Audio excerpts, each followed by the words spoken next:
కేంద్ర ప్రభుత్వం ప్రధానమంత్రి నరేంద్ర మోడీ గారు ప్రతిసారి ఎలక్షన్లు అంటూ ఏమన్నా జరగంగానే తెల్లారే సిలిండర్ ధరలు పెట్రోల్ ధరలు పెంచుడు ఆయనకు అలవాటైపోయింది.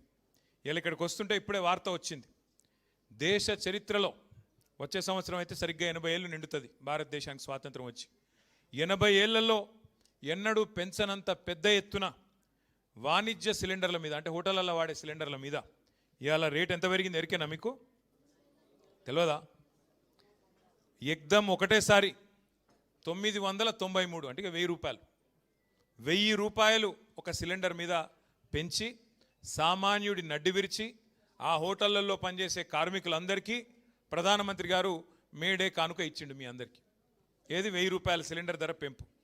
దీనివల్ల ఏం జరుగుతుంది, ఏమవుతుంది ఒక్కసారి మీరు ఆలోచన చేయండి. హైదరాబాద్లో నిన్నటిదాకా సిలిండర్ ధర 2321, ఇవాళ దాని ధర 3315. ఎన్నడూ ఈ భారతదేశంలో ఇంత పెద్ద ఎత్తున ఎవరు సిలిండర్ ధరలు పెంచలే. దీనితో ఇప్పుడు ఏమవుతుంది, హోటళ్ళల్లో రెస్టారెంట్లలో పనిచేసే కార్మికులందరికీ దినదిన గండం అన్నట్టు వాళ్ళ పరిస్థితి. ఇప్పటికే గ్యాస్ దొరుకుతలేదు, అదే యుద్ధం చాలా అయినాక అని చెప్పి చాలామంది హోటళ్ళల్లో తగ్గించిండ్రు, రెస్టారెంట్లలో హోటళ్ళలో తగ్గించారు, ఏది వండుడే తగ్గింది. కానీ వాళ్ళ సామాన్యుడు, ముఖ్యంగా లక్షలాది మంది పిల్లలు హైదరాబాద్లో బ్యాచిలర్లు ఇక్కడ ఐటీ ఉద్యోగాలు చేసుకుంటూ ఇతర ఉద్యోగాలు చేసుకుంటూ హోటళ్ళ మీద మెస్సుల మీద ఆధారపడేటోళ్ళు ఉంటారు. వాళ్ళందరికీ అలా ఇబ్బంది, వాళ్ళందరికీ మరి ఆహారం ధర పెరిగిపోతుంది. అట్లాగే కేవలం వాణిజ్య సిలిండర్లు మాత్రమే కాదు, 5 కిలోల చిన్న సిలిండర్ల మీద కూడా ధర పెంచిండ్రు. 261 రూపాయలు దాని మీద కూడా పెంచిండ్రు. దాంతో ఏమవుతుంది, నిత్యావసర వస్తువులు ధరలు అవి మళ్ళీ ఒక్కసారి పెరిగిపోయే ప్రమాదం. ఇప్పటికే మీకు తెలుసు, రూపాయి విలువ పాతాళానికి పోతూ ఉన్నది. ఇంకో దిక్కు సిలిండర్ల ధర ఆకాశంలోకి పోతున్నది. గతంలో ఒకసారి ప్రధానమంత్రి గారు ఒక మాట అన్నారు, అయ్యా మరి 2 కోట్ల ఉద్యోగాలు ఇస్తాన్నావు కదా సంవత్సరానికి, మరి ఏవి ఉద్యోగాలు అంటే ఆ రోజు మోడీ గారు అన్న మాట ఏంటంటే, పకోడీలు వేసుకుంటూ కూడా ఉద్యోగమే కదా, పకోడీలు వేసుడు బజ్జీలు వేసుకుంటూ కూడా ఉద్యోగమే కదా అని మాట్లాడిండు. కానీ అలా పకోడీలు వేసుకుందామంటే కూడా వేసుకోలేని పరిస్థితి ఈ సిలిండర్ల ధర పెంచి వాళ్ళని కూడా చావగొట్టిన ఘనత కేంద్ర ప్రభుత్వానికి దక్కుతూ ఉన్నది. అట్లాగే ఇంకొక మాట కూడా మనం ఈ సందర్భంగా విజ్ఞప్తి చేయాలి. ఇది మీకు ఎందుకు చెప్తా ఉన్నా అంటే, సాధారణంగా ఎన్నడూ ఏ ప్రభుత్వం చేయలేదు ఇట్లాంటి పని, ఇవాళ ఈ కేంద్ర ప్రభుత్వం చేస్తూ ఉన్నది. ఇప్పటికే ముడి చమురు ధరలు పెంచి దాని మీద సెస్సులని తుస్సులని ఇంకోటని వేసి 65 రూపాయలకు దొరికేదాన్ని ఇప్పుడు దగ్గర 110-125 రూపాయలకు పెంచినారు పెట్రోల్ డీజిల్. దాంతో రేట్లు అన్నీ పెరిగినాయి. మళ్ళీ ఇప్పుడు సిలిండర్ కూడా పెరిగితే సామాన్యుడు బతికేది ఎట్లా? మరి దేవుణ్ణి నమ్ముకొని దేవుడి మీద భారం వేసి బతకాలన్నా ఏం చేయాలా కేంద్ర ప్రభుత్వం ఆలోచించాలా, మరి ఏ రకంగా పోరాటాలు చేయాలా మనం కూడా ఆలోచన చేయాల్సిన అవసరం ఉంది మే డే రోజు. కానీ ఒకటి మాత్రం వాస్తవం, ఈరోజు కేసీఆర్ గారి నాయకత్వంలో మనం గత 10 ఏళ్ళు ఏ ప్రభుత్వాన్ని అయితే ముఖ్యంగా పేదలకు హితంగా నడిపినాము, ఎక్కడ చూసినా ఉత్తరము దక్షిణము తూర్పు పడమర 4 దిక్కుల భారత కార్మిక విభాగం కలిసి మెలిసి కష్టపడుతూ నిర్మాణం చేసిన అద్భుతమైన నిర్మాణాలు ఇవాళ మీకు కనబడతాయి హైదరాబాద్లో, తెలంగాణలో. 10 ఏళ్ల తెలంగాణ ప్రస్థానంలో రాళ్ళెత్తిన కూలీలకు, రక్తం రంగరించిన కార్మికులకు సదా రుణపడి ఉంటామని చెప్పి శిరస్సు వంచి హృదయపూర్వకంగా మీ అందరికి నేను విజ్ఞప్తి చేస్తా ఉన్నా. ఉద్యమ తెలంగాణలోనూ మీరు మాకు వెంట నడిచినారు, అట్లాగే ఉద్ధృత ప్రగతి ప్రస్థానంలో కూడా మీరు మా వెంట నడిచినారు. మరి ఉజ్వల తెలంగాణలో కూడా మీరు మా వెంట నడవాలని చెప్పి కూడా హృదయపూర్వకంగా మిమ్మల్ని ప్రార్థిస్తూ ఉన్నా. తెలంగాణ సంపద పెంచి దేశం ముందు సగర్వంగా నిలబడే విధంగా మరి నిలబెట్టిన ప్రతి కార్మిక సోదరికి సోదరుడికి సలాం తెలియజేస్తూ ఉన్నా. మా జిహెచ్ఎంసి నుండి వచ్చిన మా ఆడబిడ్డలందరూ ఇక్కడ ఉన్నారు. బహుశా నాకు తెలిసి భారతదేశ చరిత్రలో ఏ ముఖ్యమంత్రి గారు కూడా ఈ శ్రమజీవుల విలువని, శ్రమజీవుల వారు చేస్తున్న కాంట్రిబ్యూషన్ను కేసీఆర్ గారు గుర్తించిన వాళ్ళు లేరు. సఫాయి అన్నా నీకు సలాం అన్నా అన్న ముఖ్యమంత్రి బహుశా భారతదేశంలో ఒకే ఒక్కడు మన కేసీఆర్ గారు. కేవలం మాటలతో సరిపెట్టకుండా కేసీఆర్ గారి నాయకత్వంలో జిహెచ్ఎంసీలో బ్రహ్మాండంగా వారందరూ అడగకపోయినా వేతనాలు పెంచిన రోజులు మీకు గుర్తున్నాయని చెప్పే నేను అనుకుంటా ఉన్నా.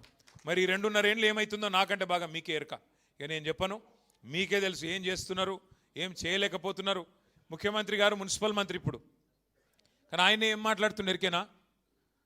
మా హైదరాబాద్లో 5,000 ఆటోలు ఉన్నాయి, వాళ్ళు సాఫ్ సఫాయి చేస్తున్నారో చేస్తలేరో, ఆటోలు తిరుగుతున్నాయో తిరుగుతలేవో నాకు తెలియదు.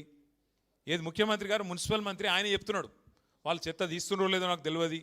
గంత తెలియని పరిస్థితులు ఉండవు ముఖ్యమంత్రి. నాకు అర్థం కాదు, మీరు చేస్తున్న కష్టం కనబడతలేదా?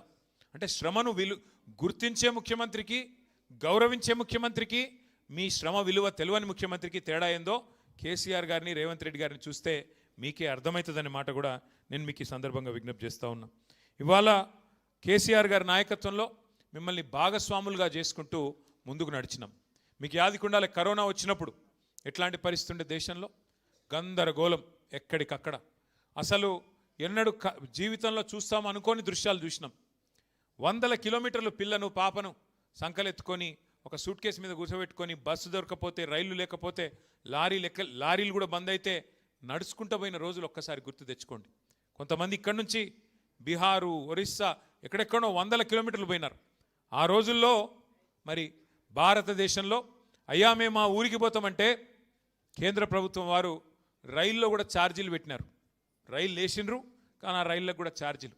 భారతదేశంలో ఒకే ఒక్క నాయకుడు కేసీఆర్ గారు ఆ ఇతర రాష్ట్రాల నుంచి వచ్చిన కార్మికులను కూడా కడుపులో పెట్టుకొని చూసుకొని వాళ్ళకు జేబులో ఒక 1000 రూపాయలు పెట్టి భోజనం పెట్టి చీఫ్ సెక్రటరీని, డీజీపీని రైల్వే స్టేషన్కు పంపించి వాళ్ళకు జెండా ఊపి మీరు మీ ఊర్లకు వండి బిడ్డ మళ్ళా మెల్లగా తిరిగి రండి, మంచిగా తిరిగి రండి, భద్రంగా పోయి భద్రంగా రండి అని చెప్పి వాళ్లకు ఫ్రీగా రైల్లో పంపించిన నాయకుడు ఒకే ఒక్కడు కేసీఆర్ గారు.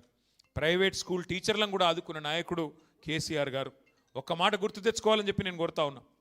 హైదరాబాద్లో నాకు చాలామంది మిత్రులు చెప్తా ఉంటారు, అన్నా మేము కరోనా అప్పుడు ఇళ్లలో ఉండిపోయినాం, దగ్గర 2 నెలలు 3 నెలలు ఉండిపోయినాం, బయటికి వచ్చే వరకు కొత్త రోడ్లు కనబడ్డాయన్నా, ఏం చేసిండ్రు మీరు, మీ మున్సిపల్ డిపార్ట్మెంట్ వాళ్ళు కొత్త రోడ్లు, కొత్త ఫ్లైఓవర్లు ఎట్లా పూర్తి చేసిండ్రని అడుగుతుంటారు.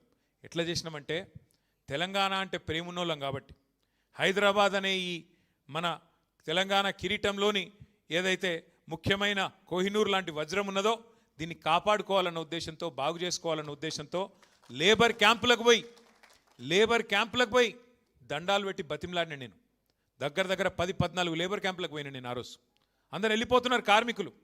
పాపం ఆ రోడ్లేసే రంగంలో పనిచేసే కార్మికులు ఎవరైతే ఉంటారో భవన నిర్మాణ రంగంలో వారు వెళ్ళిపోయే పరిస్థితి, భయపడుతున్నారు. బతుకుంటే బల్సాకు తినొచ్చు, ఈ కరోనా వచ్చింది మా భార్య పిల్లల దగ్గర పోతామని చెప్పి ఇతర రాష్ట్రాల వాళ్ళు పోతుంటే దండం పెట్టి బతిమలాడి అన్నా పోవద్దని చెప్పి 2 రెట్లు 3 రెట్లు వాళ్ళ జీతాలు పెంచి మళ్ళా మనకి ఇటువంటి మోక దొరకది. హైదరాబాద్లో పనిచేసేందుకు రోజు నార్మల్గా అయితే 5-6 గంటలకు మించి దొరకది, రాత్రి 12 నుంచి పొద్దున 6 వరకే. కానీ ఈ టైంలో మొత్తం అన్ని రోడ్లు ఖుల్లా ఉన్నాయి, మైదాన్ సాఫ్ ఉన్నది, జల్దీ చేద్దామని చెప్పి కాంట్రాక్టర్లను ఒప్పించి మొత్తం వర్కర్లను ఒప్పించి పెద్ద సంఖ్యలో దగ్గర 20-30 కొత్త రోడ్లు